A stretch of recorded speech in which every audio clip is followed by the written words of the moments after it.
یہ بتائیں جو شملہ معاہدہ ہے اس کو ختم کرنے کی جو پاکستان نے وارننگ دی ہے، کیا اس کو ختم کیا جا سکتا ہے؟ کہ پاکستان اس سے وڈرا کر سکتا ہے؟ اگر کر جائے تو پھر اس کے کیا اثرات ہوں گے؟ پہلی بات تو یہ ہے کہ میں نے اس کا سیاق و سباق سے واقف نہیں ابھی کہ انہوں نے جو اعلان کیا ہے نا اس کے بارے میں کچھ سمجھ آئے گی۔ دیکھیں ہندوستان نے افیکٹولی، میں اب اندازہ ہی لگا رہا ہوں، افیکٹولی تو انہوں نے شملہ معاہدے کو تباہ کر دیا۔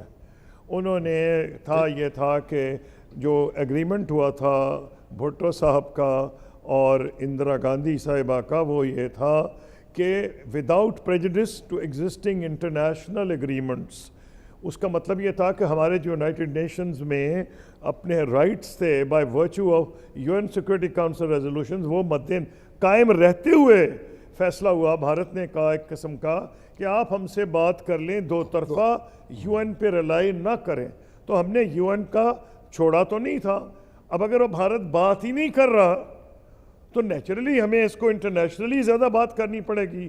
تو جو بھارت بین الاقوامی برادری یہ کہتی ہے کہ یہ معاملہ آپ دو طرفہ طور پہ ریزالو کریں، تو میرا خیال ہے کہ ان کو پیغام دیا جا رہا ہے کہ وہ تو بات ہی نہیں کرنا چاہتے، یا تم بات ہی نہیں کرنا چاہتے ہو تو پھر وہ یہ بھی ہو سکتا ہے تو only recourse then is United Nations Security council resolutions, لیکن ہو سکتا ہے اس کے پیچھے کیبنٹ کی کو منطق ہو۔ میں اس سے زیادہ سر دست بیان نہیں کر سکتا، صرف یہ کہوں گا کہ بھارت نے اس کو پہلے ہی اس کے پرخ چڑھا دیے ہیں، کمپلیٹ وائلیشن کی ہے شملہ اگریمنٹ کی۔ اب آپ یہ بتائیں کہ دو تین منٹ میں کہ حالات کو کوئی ایسی تدبیر ہے کہ کی جائے اور بگڑنے سے بچایا جا سکے؟ یعنی پاکستان اور بھارت دشمن ملک کے طور پہ کب تک اور کیسے سروائیو کر سکتے ہیں؟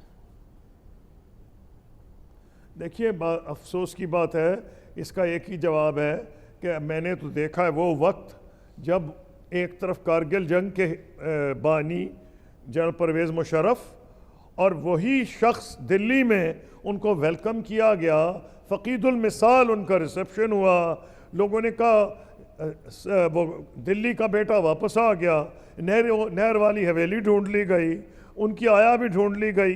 تو پوائنٹ ہے دیکھتے دیکھتے حالات بدلے، اس لیے ہوش کے ناخن لینے چاہیے۔ دو نیوکلیئر پاورز ہیں، دونوں کے پاس کنونشنل ویپنز ہیں۔ آج میں انڈین ڈیفنس اینالسٹ کی طرف سے پڑھ رہا تھا جو کہ اس طرح نہیں بول رہے جیسے کہ بھارت کا میڈیا یا بھارت کے سیاستدان، حکمران سیاستدان بول رہے ہیں۔ انہوں نے اپنی گورنمنٹ کو ایڈوائز کیا ہے، پیشنس، تین نے ایڈوائز کیا، ان کا پاکستان کی آرمی، اس کی ایئر فورس ایسی نہیں ہے کہ آپ آسانی سے کریں اور جواب نہ ملے۔ ان کی پریڈکشن ہے کہ جواب آئے گا۔